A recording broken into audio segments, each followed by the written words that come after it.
So friends, today will be learning what is current electricity. हमने already 11th में पढ़ा हुआ है current electricity. We know how current work, flow of electron, सारी चीज़ें हमको बताएं।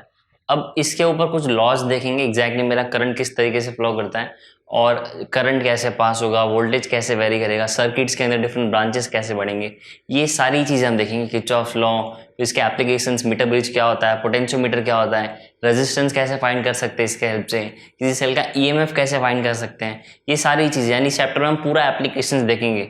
तो before we dive into all this, before we start all this, हम पहले एक बार बेसिक्स एक बार वापस गो थ्रू कर लेते हैं, थोड़ा सा रिवाइज कर लेते हैं। हम 11 में पढ़े थे, क्योंकि बेसिक स्ट्रांग होना बहुत ज़रूरी है। सो when I say current electricity या even electricity, what I actually mean is flow of something. क्योंकि जब मैं बोलता हूँ, मान लो कि एक सॉकेट है और सॉकेट से हमने किसी चीज़ को कनेक्ट किया, एक वायर कनेक्ट किया, तो यहाँ पे हमने एक प्लग कनेक्ट किया, प्लग को कनेक्ट किया किसी चीज़ से, लेट से हमने एक होल्डर में एक बल्ब को कनेक्ट किया यहाँ पर, और इसके वजह से बल्ब ग्लो हो रहा है। ठीक है, अब ग्लो हो रहा है यानी इसके अंदर इलेक्ट्रिसिटी रन कर रहा होगा, राइट। सो व्हेन आई से, जब इसके अंदर करंट दौड़ रहा है, इलेक्ट्रिसिटी रन कर रहा है, सो what exactly is running through that wire, electricity exactly क्या होता है हमको पता है। Electricity is required for using electric appliances, like bulb हो गया, आपका फैन हो गया, टीवी हो गया, एसी हो गया, एन नंबर ऑफ डिवाइसेस हो गया।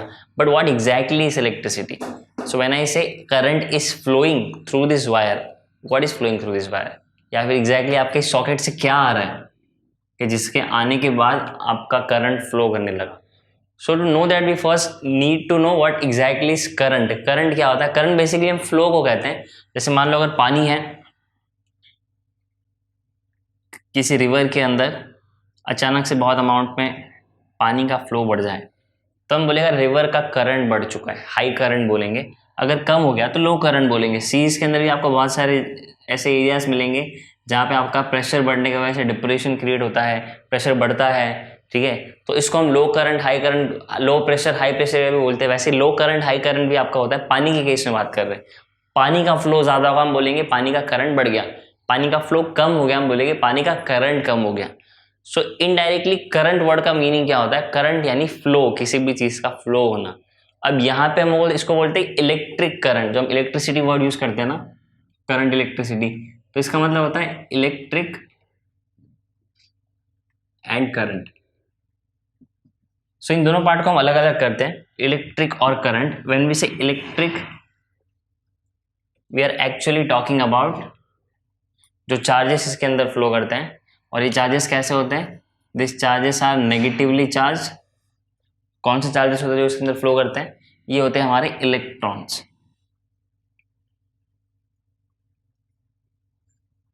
एंड करंट, जैसे कि हमने अभी जस्ट देखा, करंट यानी होता है हमारा flow. So in short, flow of electrons, electrons आपके जब फ्लो होंगे उसको हम बोलेंगे इलेक्ट्रिक करंट। सिंपलेस्ट वे याद रखने का, इलेक्ट्रिक करंट यानी इलेक्ट्रॉन का फ्लो होना, करंट इलेक्ट्रिसिटी या electric current. Okay, now we know what is electric current.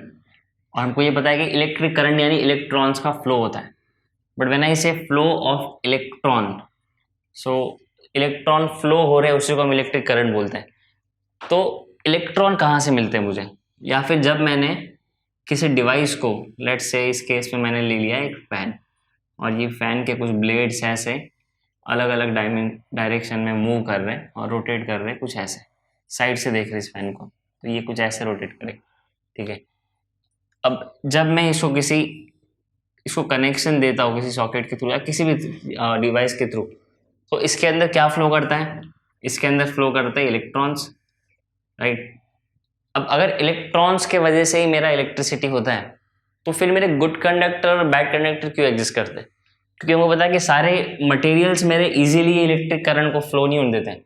आपको इलेक्ट्रॉन का फ्लो हर एक जगह नहीं मिलेगा। जैसे अगर आप वुड का एग्जाम्पल लो, या फिर आप एग्जाम्पल लो प्लास्टिक का, और इवन आपका paper is also a bad conductor. ये सारे एग्जाम्पल किस चीज़ के हैं? ये सारे एग्जाम्पल है आपके जो बैड कंडक्टर्स होते हैं इलेक्ट्रिसिटी के, यानी इनके थ्रू आप करंट पास नहीं करवा सकते।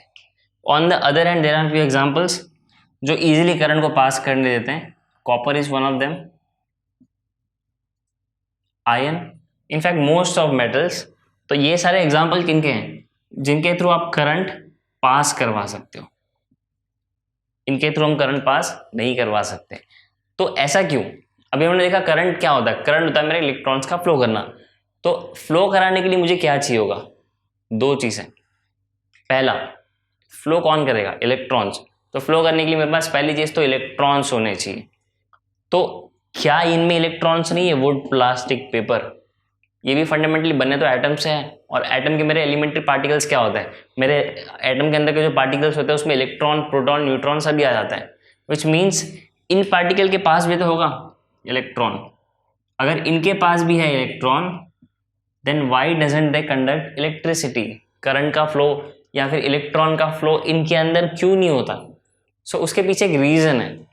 दैट रीजन इज कि सिर्फ इलेक्ट्रॉन से काम नहीं चलता। अगर आपको किसी ऑब्जेक्ट के थ्रू, किसी वायर के थ्रू, किसी बॉडी के थ्रू करंट फ्लो करवाना है तो आपको चाहिए होगा free electron. Free electron is required, just electron itself is not sufficient because every material is made up of atoms and atoms consist electrons। तो लॉजिकली हर एक मटेरियल के अंदर इलेक्ट्रॉन्स होते हैं, फिर तो सारे मटेरियल्स इलेक्ट्रॉन कंडक्ट करने चाहिए ना, इलेक्ट्रॉन का फ्लो सबके अंदर होना चाहिए। पर नहीं होता है, क्यों? क्योंकि हमको चाहिए होते हैं फ्री इलेक्ट्रॉन जो कि सिर्फ मेटल्स के अंदर होते हैं। तो आपके नॉर्मल इलेक्ट्रॉन और फ्री इलेक्ट्रॉन में डिफरेंस क्या होता है? तो डिफरेंस ये होता है, आपका जो फ्री इलेक्ट्रॉन होता है वो कहीं ना कहीं एटम से बॉन्डेड नहीं होता है। For example, I have an atom with a nucleus n, then this is the outermost orbit of that atom। अब let's say outermost orbit के अंदर कुछ इलेक्ट्रॉन्स हैं, let's say we have 2 electrons, okay। अब मुझे पता है कि यहाँ पे और भी ऑर्बिट्स होंगे जहाँ पे अंदर और भी इलेक्ट्रॉन्स होंगे। अब मैं चाहूँ तो इलेक्ट्रॉन्स को अपने ऑर्बिट से नीचे वाले ऑर्बिट में भी ले जा सकता हूँ, ऊपर वाले ऑर्बिट में भी ले जा सकता हूँ। उसके लिए मुझे क्या करना पड़ेगा? इसका एनर्जी चेंज करना पड़ेगा।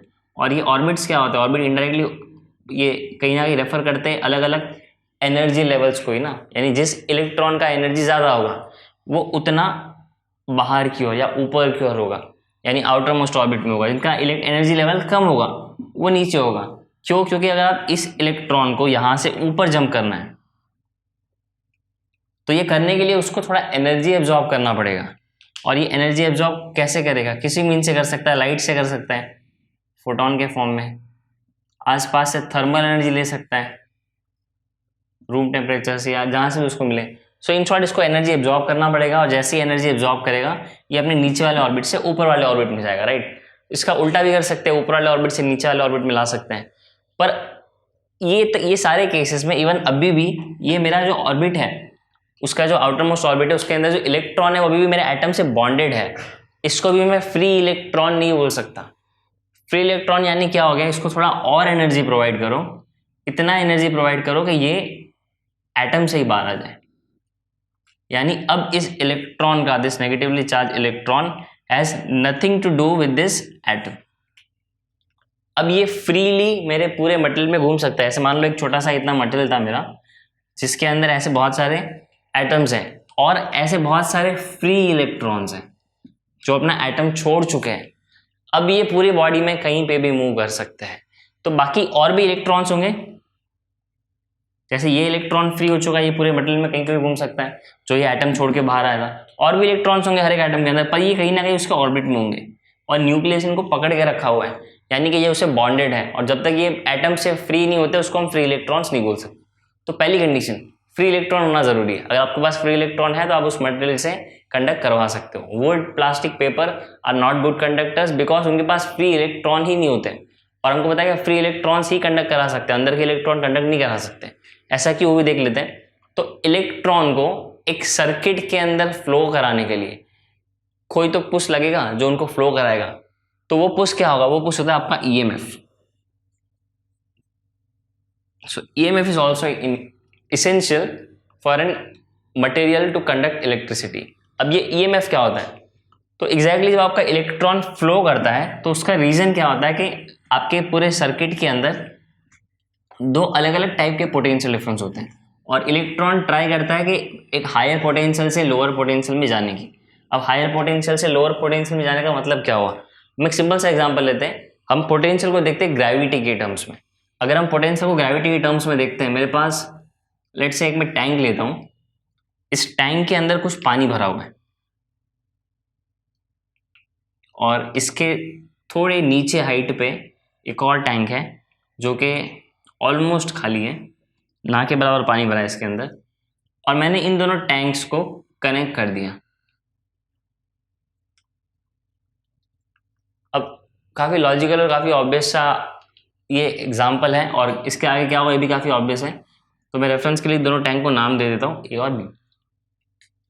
अब क्या होगा अगर मैंने इन दोनों को कनेक्ट कर दिया और ये दोनों टैंक यहाँ से अपने जो भी नॉब से वो ओपन कर देते हैं कि ये पाइप के थ्रू ये सारे एंटर कर सकें, तो क्या होगा कि ऊपर का जो मेरा टैंक है, ए का सारा पानी यहाँ से नीचे धीरे धीरे बी में ड्रेन होना चालू हो जाएगा।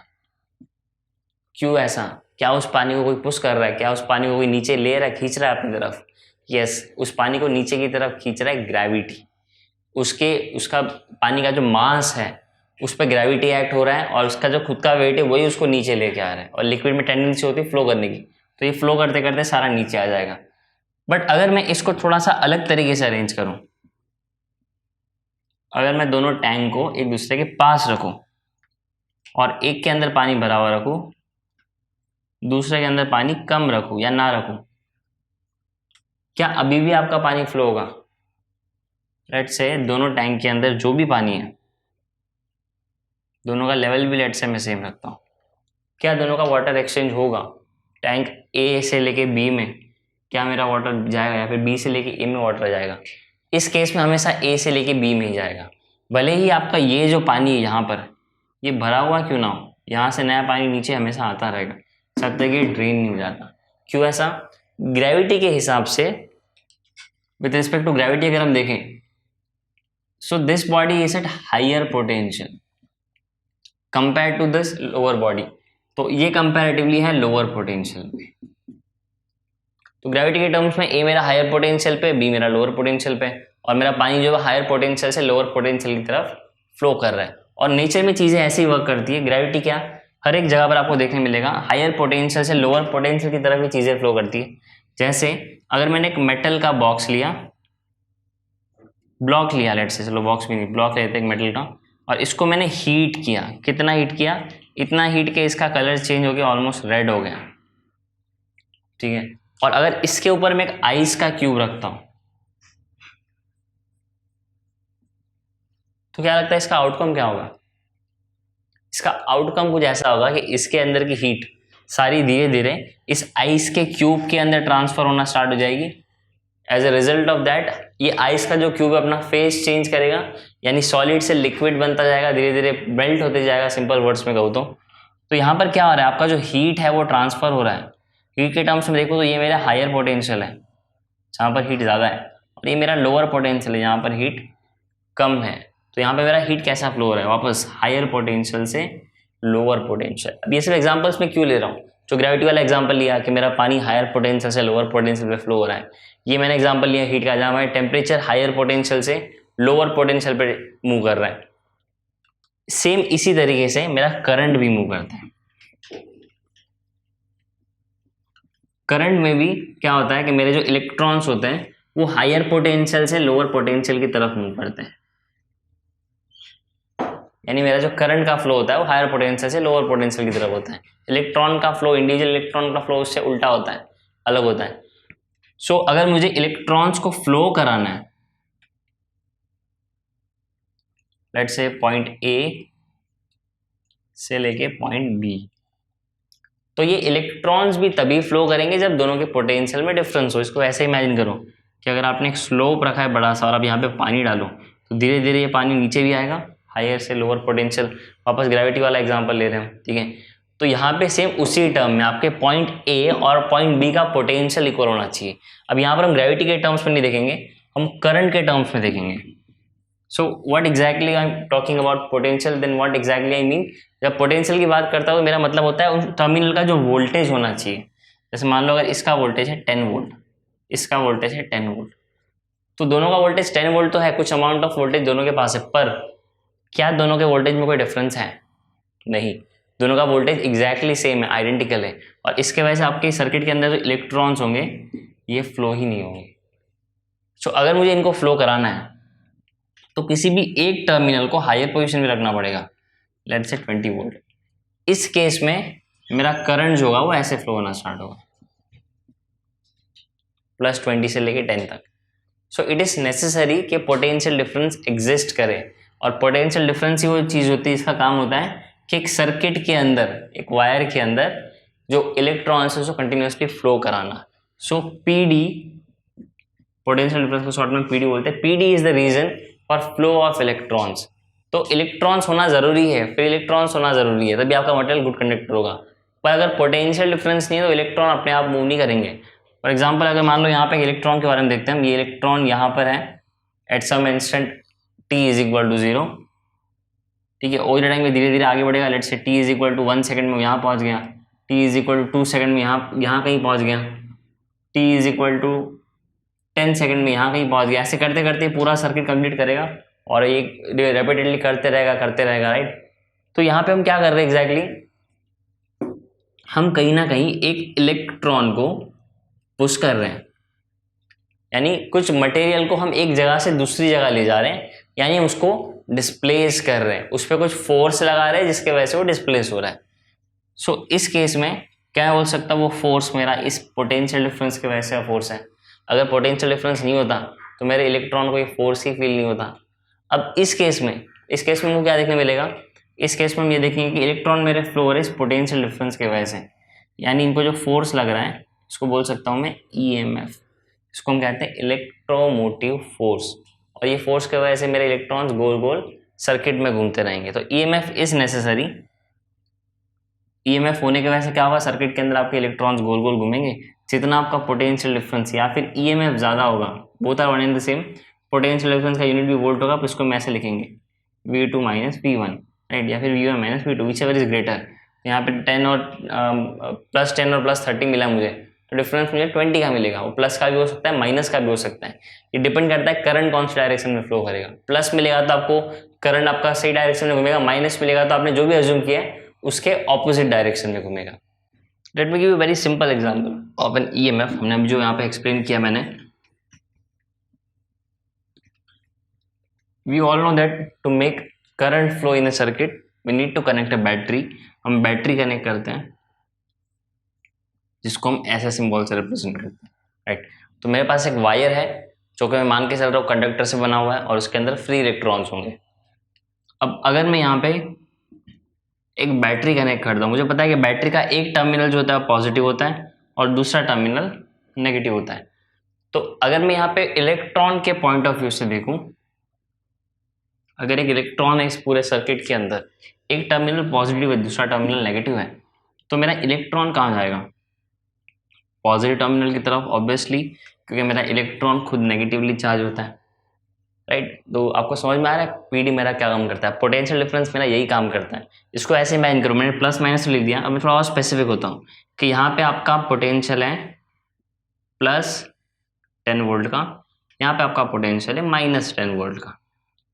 इलेक्ट्रॉन आपका +10 वोल्ट की तरफ मूव करेगा, क्यों, वही रीजन, वापस एक दूसरे को अट्रैक्ट करने चाहिए। ये नेगेटिवली चार्ज है, ये पॉजिटिवली चार्ज है। करंट आपका किसी वजह से काम मूव करेगा प्लस से लेके माइनस तक, जैसे बैटरी में करता है, राइट।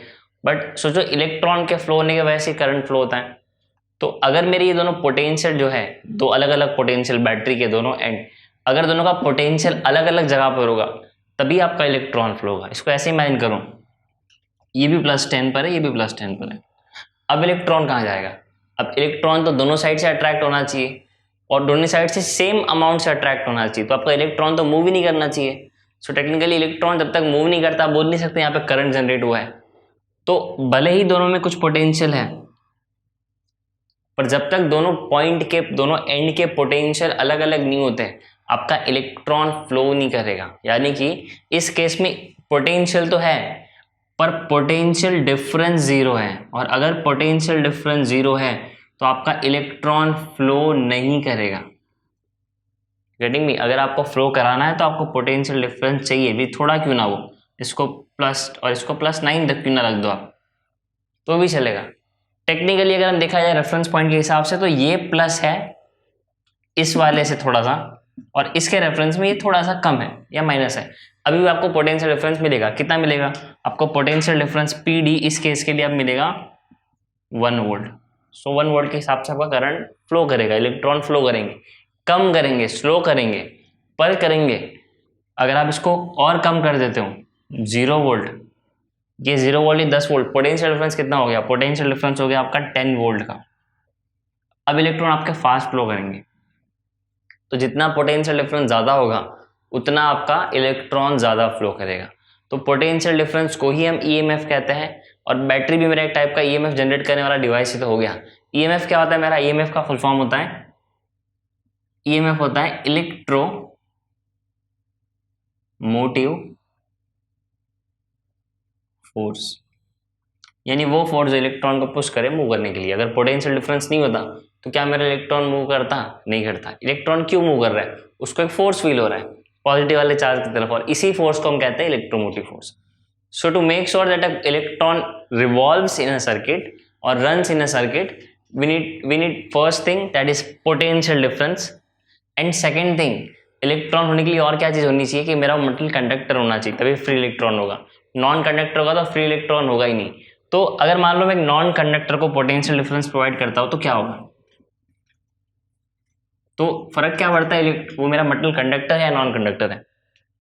अगर मेरा मटेरियल नॉन कंडक्टर है, इसको मैं NC से रिप्रेजेंट करता हूँ, नॉन कंडक्टर, और यहां पर मेरा मटेरियल है कंडक्टर,